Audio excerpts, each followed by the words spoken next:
front. We are just getting in some video of these U.S. strikes in Syria, along with this statement from the Pentagon spokesman, Captain Jeff Davis, regarding this strike. And we're going to go ahead and play this video for you as I read from this statement. There you see the attack, which was launched at the command of President Trump, who authorized this strike on Syria in retaliation for that chemical attack that we saw earlier in the week. This statement from Captain Jeff Davis talks about the strike being conducted using Tomahawk land attack missiles from the destroyers USS Porter and USS Ross in the eastern Mediterranean Sea.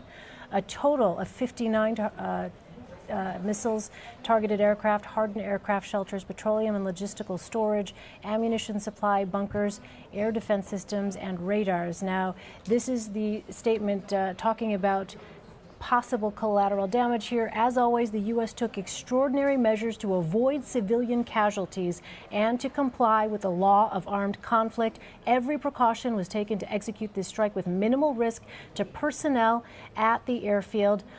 This statement goes on to talk about Russian forces were notified in advance of the strike using the established deconfliction line. U.S. military planners took precautions to minimize risk to Russian or Syrian personnel located at the airfield.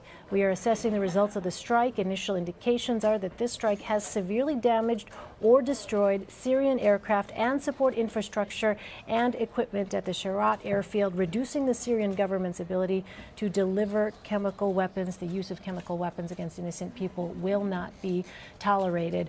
Charles, let me go to you.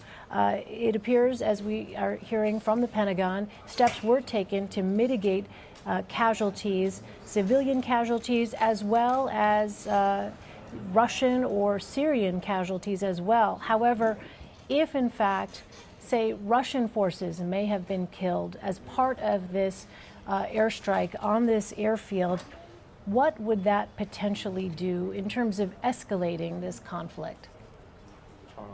Well, I think if Russian forces were killed, I think it would certainly force Moscow to consider having to respond in some kind of aggressive way.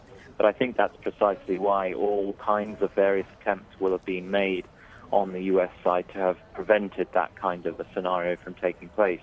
I mean, we do know in open source information that this specific airbase has housed Russian helicopters almost ever since Russia intervened in Syria. I don't know if those helicopters were still there when the strikes took place, but certainly I think the Department of Defense has made clear that the cruise missile strikes tonight very specifically did not target a specific area of the base where Russians were known to have operated. But nevertheless, it's pretty clear, and it's been consistently the case for a long time now, that this has been a base shared between the Russian military and the Syrian military. I don't expect any Russians have been killed in this strike. But as I say, if they have, then I think it would force Moscow to respond in some kind of an aggressive fashion, although I agree with some earlier guests who made it very clear that it simply put, Russia would be acting very stupidly and very short-sightedly if it acted directly against the United States. When they come up and match up against each other, I don't think the Russians would come out on top.